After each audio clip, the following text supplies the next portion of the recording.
Welcome back to another episode. If you're here, you're most likely looking for news about why AMD is down over 6% as I am recording this episode. And not just AMD, a big amount of the semiconductor companies have fallen right now. And today we're going to take a quick look at what are some of the news that could be affecting the stock price for some of these semiconductor industries. If this is your first time here, make sure to hit the thumbs up, make sure to hit the subscribe button, check out the pinned comment for free Discord, free newsletter, and a lot of great investing links. So, like I mentioned, AMD down 6.1% right now as I am recording, and it seems like it keeps dipping. AMD has had some great news. Yesterday they announced that, hey, they finally got all the approvals for their Xilinx acquisition. They also kind of showed that, hey, their processor, their third generation Milan processor, is getting a lot of adoption from big tech. So with all these big news, why is stock price dropping today? Before we go any further, I just want to showcase that this doesn't seem to necessarily be a AMD only thing. We can take a quick look. Nvidia right now is down about 4%. We can also see TSM is down about 1%. And we can take a quick look at the ETF SOXX, which focuses in the semiconductor market. That ETF alone is down over 2%. And this is one that follows numerous semiconductor companies. So it seems to be a semi-market reason that stock prices are down right now. Obviously, SPY right now, the overall market is down a bit, but it's nowhere down as big as the semiconductor we saw, right? SPY right now is down about 0.5%. And I want to take a quick look at QQQs if we can take a quick look. That one's down 1.26. So definitely semiconductor leading this pull down. So before we take a quick look at the bad news, I want to take a quick look at the good news. TSM yesterday on February 10th, and for those not familiar with TSM, they are a manufacturer of chips, right? Some of these big chip companies that we know, AMD, Nvidia, go to TSM to get their products produced. So they kind of share a monthly report of how the revenue is doing. First thing they're seeing is they are seeing a month-to-month increase in revenue by about 10%. Compared to the same time last year, it's increased by about 36%. So there's still huge demand for chips right now. Obviously, we have the chip shortage. And with some extent to this chip shortage, TSM is able to charge a little bit more on their products, right? So that's I would say one of the reasons why we're kind of seeing this increase in revenue for TSM. But still, it just continues to show the high demand for the semiconductor industry. And if anyone's ever curious about the market, I think TSM shares a lot of great insights, not only on their earnings call, but with monthly reports like this. Now that we understand that, let's take a quick look at what's a kind of article I found that might be scaring investors, especially in the semiconductor market right now. Let's take a listen to today's sponsor. I want to thank the Motley Fool for sponsoring this video. Motley Fool is a company that provides investing insight and stock recommendations for investors of all skill sets and risk levels.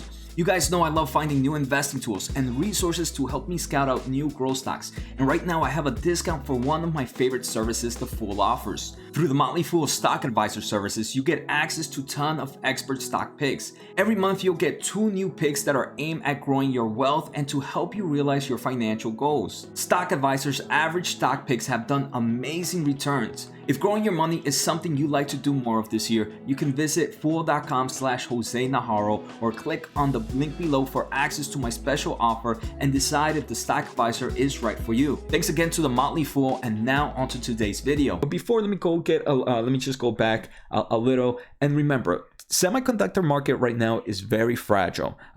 There is an imbalance of supply and demand. There's too much demand and not enough supply.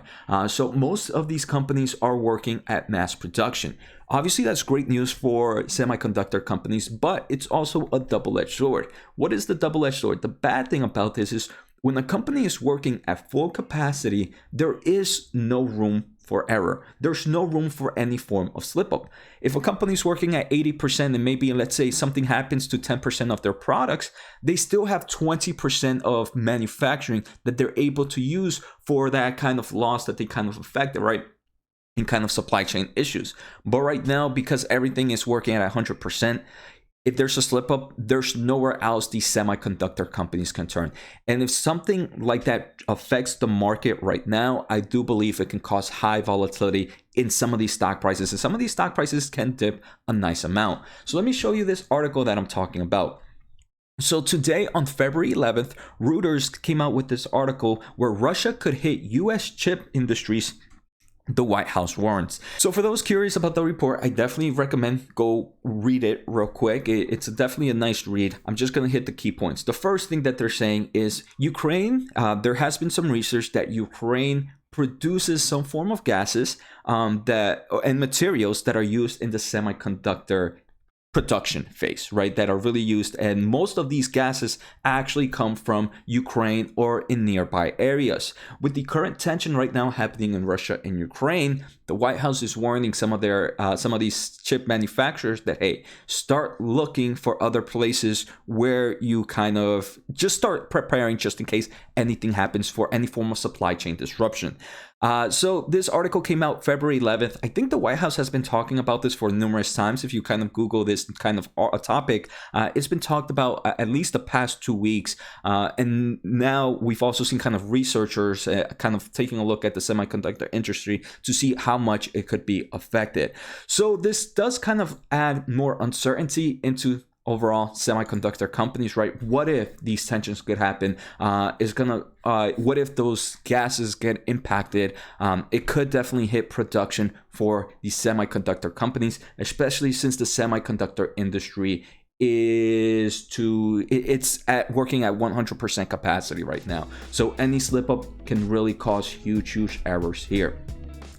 As a long-term investor, I want to say there's always something new affecting the semiconductor industry, right? A few years ago, it was trade wars. Now it seems to be this. Then previously was the chip shortage. It's always something.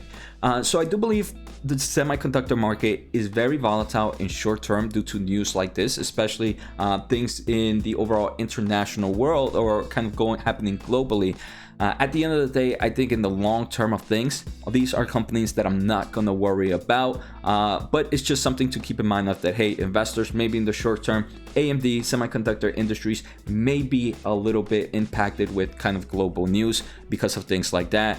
At the same time, like I mentioned, long term, hold, not even worried about AMD, not worried about Nvidia. These are not worried about TSM, even though I don't own it. So I hope you guys enjoyed today's episode. Take care, have a good day, and see you next time.